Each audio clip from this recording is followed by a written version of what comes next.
change your world. It's time to let it go. The things you used to think, the things you used to know, they don't help you anymore. It's time to change your mind. If it's peace you want to find. This is Kurt Kaikonen, pastor of Calvary Chapel, Waterford, at your neighborhood church. Today on Change Your World, we'll be in the book of Matthew. So grab your Bible and let's get started.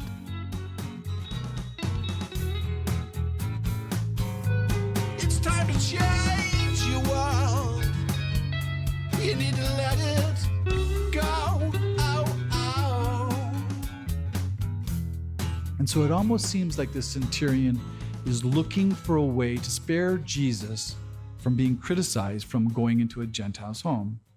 And he's also aware and trying not to inconvenience Jesus from taking up too much of his time. And this is one of the only two times where it says that Jesus marveled.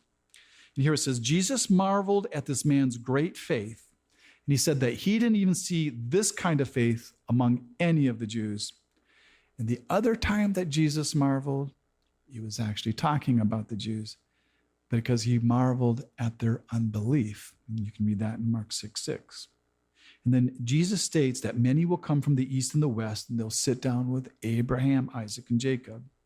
And so by Jesus saying this, he's clearing up a couple of misconceptions that the Jews had. One, there will be Gentiles in heaven.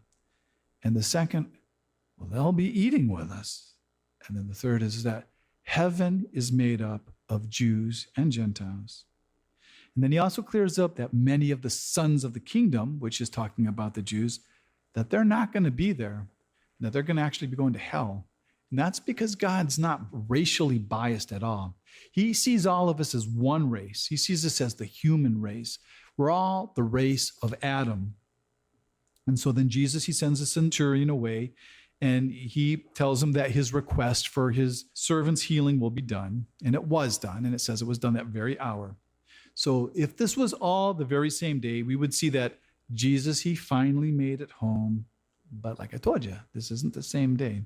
Because in Mark's gospel, we know that this next story, that it occurs on the Sabbath. So Peter's house, it's in Capernaum, and it's only a stone's throw away from that synagogue that we just talked about. And the archaeologists, they found what is believed to be Peter's house.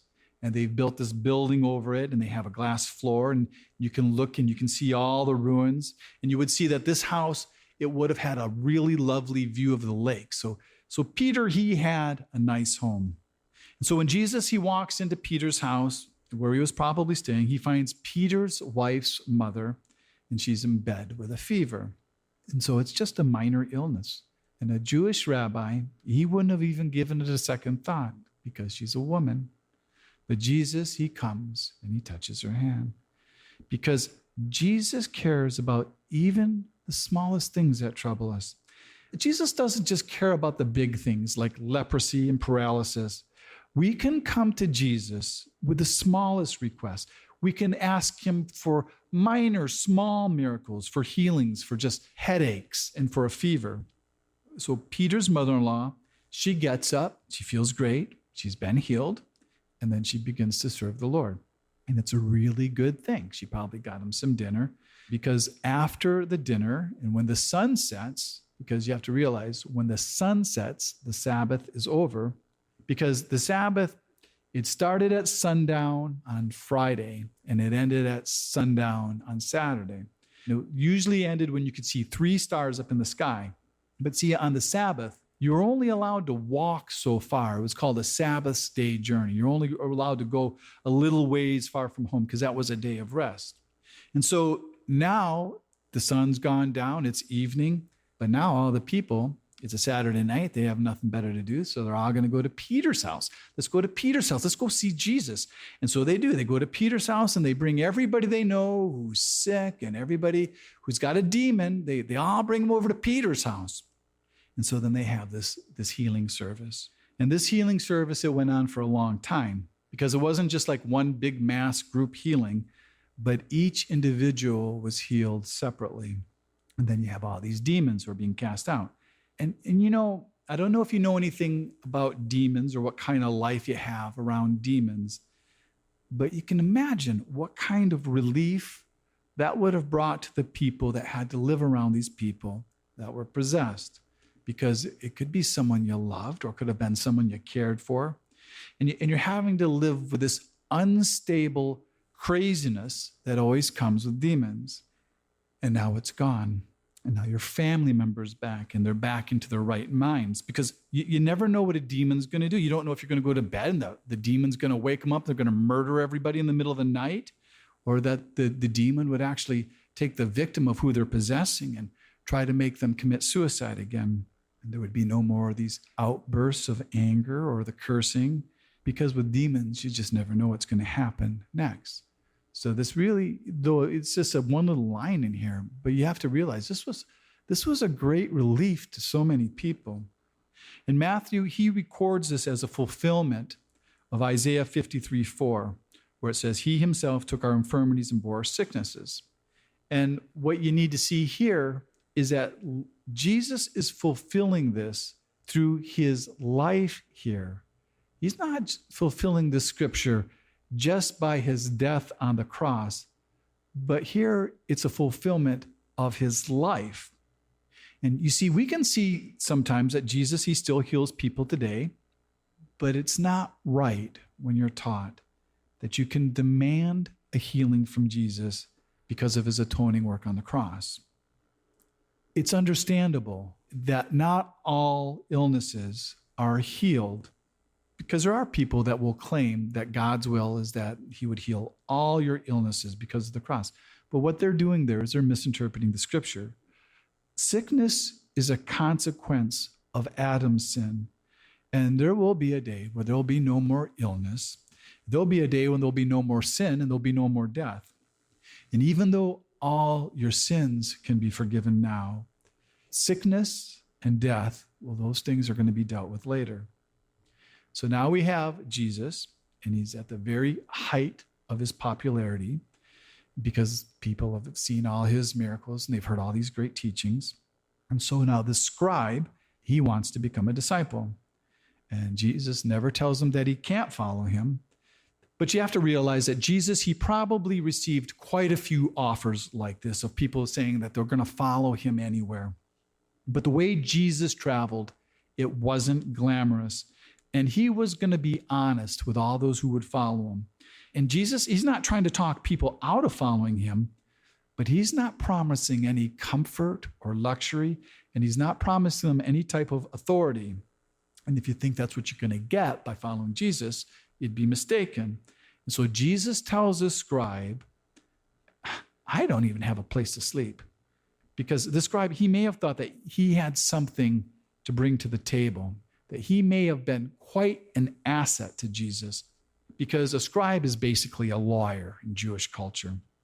But realize that the disciples that Jesus called, none of them were highly educated, but what they were is that they were hardworking men, and they were very flexible. They were men that were willing to go without.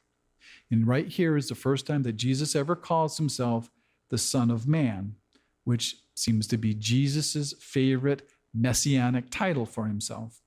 And that title, Son of Man, it comes out of Psalm 8:4 and out of Daniel 7:13.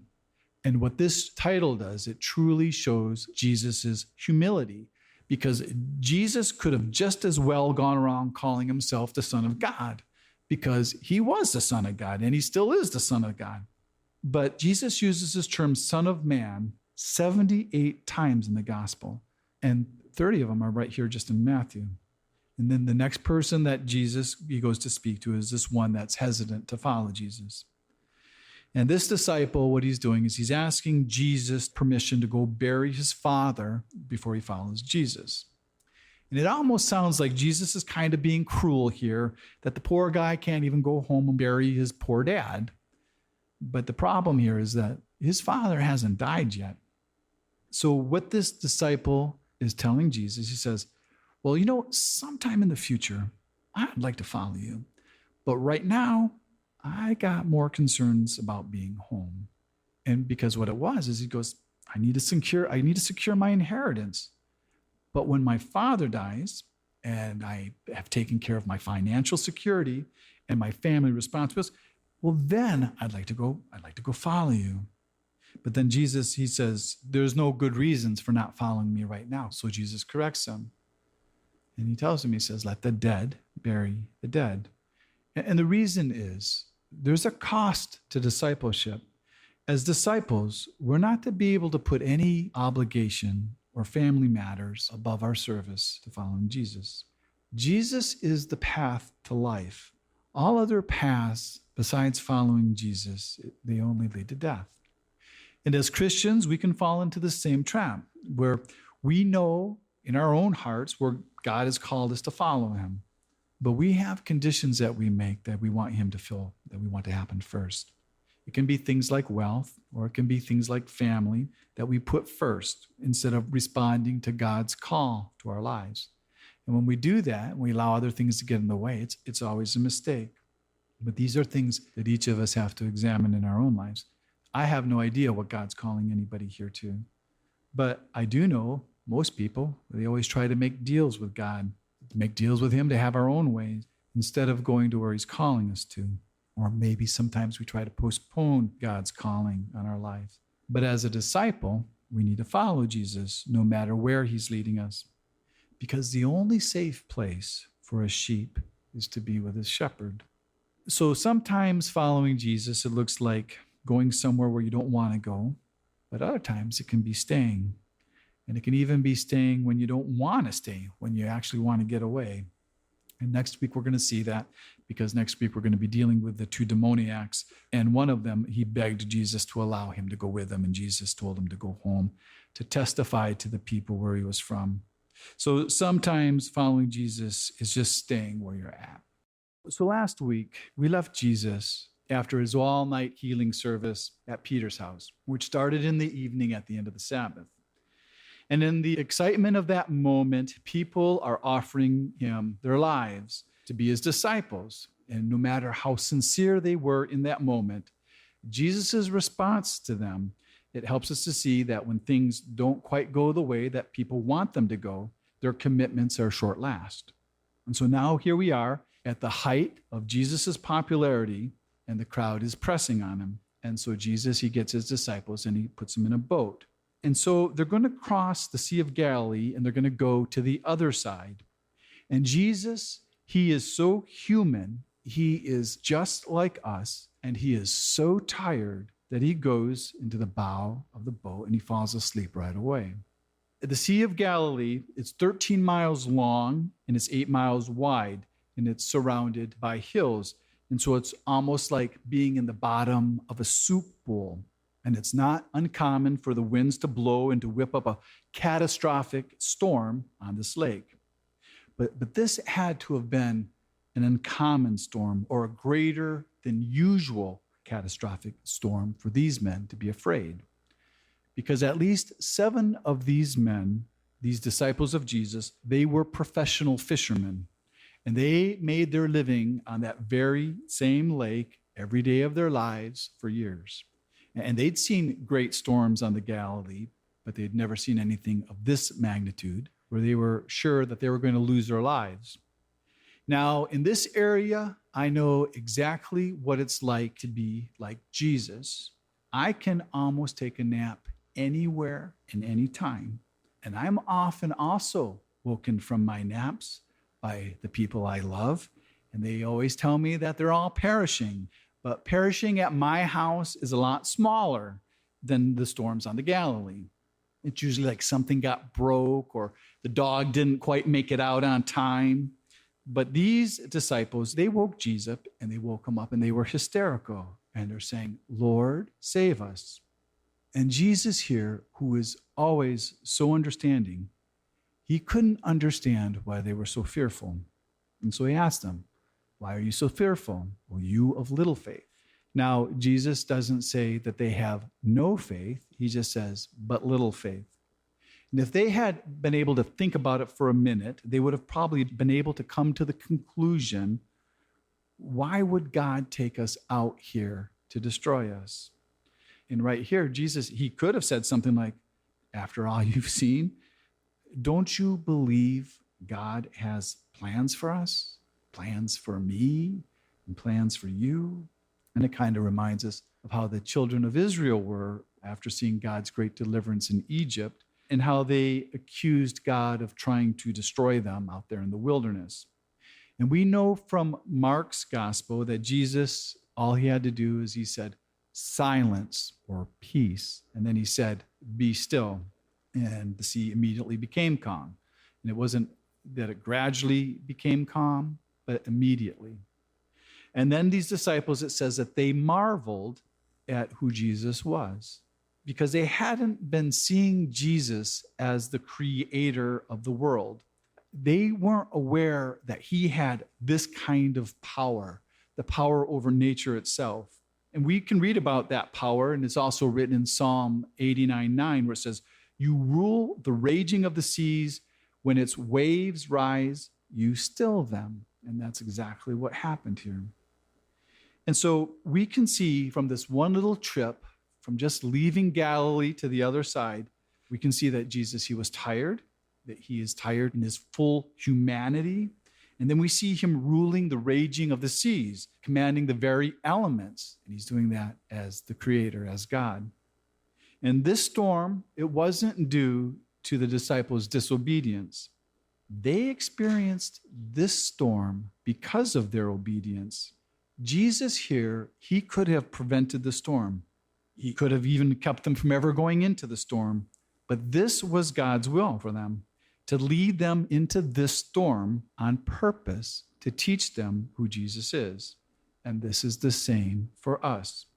Many of the storms that we face in our lives are not because of our disobedience, but many of the storms that we face, God has prepared for us because God, he's going to teach us who he is through the storm.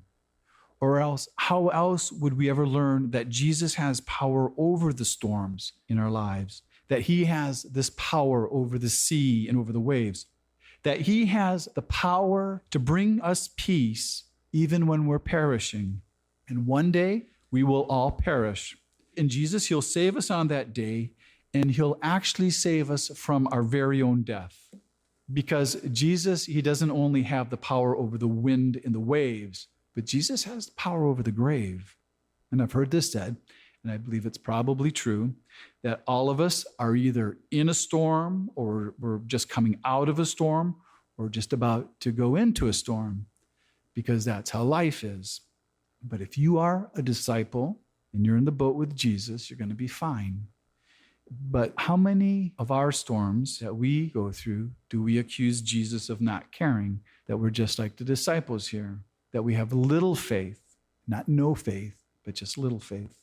So when these guys finally get to the shore and now they're all thinking that the storm's all behind them, and now they just step off the boat, they get onto land, and the first thing you see is two naked, fierce, demonized men, and they're running at you coming out of the graveyard. And so now you think, well, so this is what it's like being a disciple of Jesus? You just get out of the perfect storm, and now you're in the middle of a horror movie. And the demons, they knew who Jesus was, and right away they come to him and they call him the Son of God. And you would think that these demonized men would have ran so fast away since they knew who Jesus was. And so that kind of makes you wonder if it was actually the souls inside of those men, because they saw this as their very last and only chance to get rid of the bondage from these demons. And you have to realize this is the whole reason that Jesus came over there to the other side, to deliver these two men from their bondage. And so these demons, they start pleading with Jesus because they know their immediate future, that they will be cast out of these men. But if you read here, you also see that they know their future a little further out, and that there will be a time when they're going to be tormented and sent into the lake of fire. And we know more about these events because these events were also written in the Gospels of Mark and Luke, about how the society at this time, how they treated these kind of men. Because after Satan had already stole their sanity and their self-control, and then after they've been robbed of their families and their friends, the only thing that community could actually do for them was to restrain them physically and to literally put them into change. And it was not only for their own protection, but it was for the protection of all society. Because this society, they didn't have any ideas of how to reform them or how to change them. So all they could do is restrain them and try to control them. And it's really not much different today. In our Western culture, we just deny that demons exist, and we usually end up calling it mental illness. And so what we do is we drug them and we incapacitate their bodies with drugs. But in this case, these men were physically too strong to be restrained because there were too many demons. They couldn't be restrained. And so this isn't just a regular case of mental illness where the men just needed some kind of therapy or to work out a few mental problems that ordinary people can have in life. What this is that these two souls of these two men, they were being held in bondage inside of their own bodies by wicked alien spirits, and there was nothing that they could do about it. Those spirits had pushed down their souls so far where the demons had taken control, and they kept them as captives within their own bodies. So these demons, they didn't just have control of their minds, but they had control of their bodies. So in Mark's gospel, if we read that, we would learn that these people's lives, that these two men, was reduced to running through the graveyard naked, living in the tombs and cutting themselves and screaming throughout the night. And so it's all these destructive, suicidal type behaviors. And the reason they lived in the cemetery was probably because they could be alone, because cemeteries were unclean places to the Jews. And the other part is that demons, they love death. They want to be able to torment these men that they've captured. And so in Mark and Luke's gospel, we're told that this is the area of the Gadarenes, which is a Gentile-occupied area in Israel. And that's why they had pigs there, because there really shouldn't have been any pigs in Israel because pigs were an unclean animal to the Jews. And in Mark and Luke's gospel, it only talks about one of the men. And it's only in Matthew's gospel that we learn that there were actually two men there.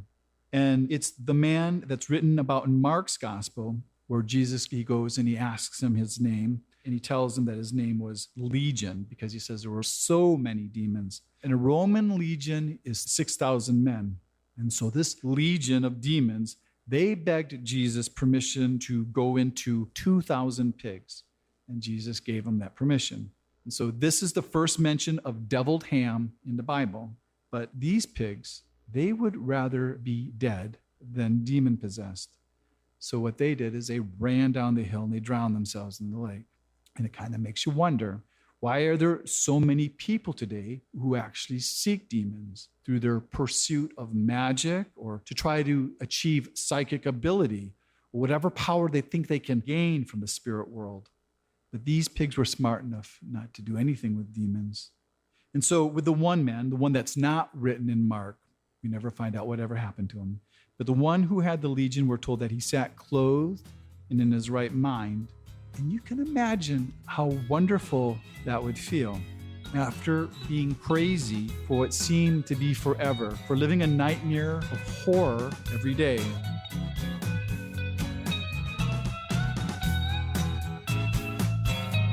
You need to change your world. You need to let it go. Oh. Thanks for listening to Change Your World. Change Your World is an outreach of Calvary Chapel, Waterford, and your neighborhood church. If you're listening to Change Your World in the Detroit metro area, why don't you join us for church this Sunday? Our service time is 10 a.m. at Calvary Chapel, Waterford, 183 South Winding Drive, Waterford, Michigan. We're competing with the Catholics. It's only an hour. All the donuts you can eat, and you don't have to believe a thing we say, but it could change your world.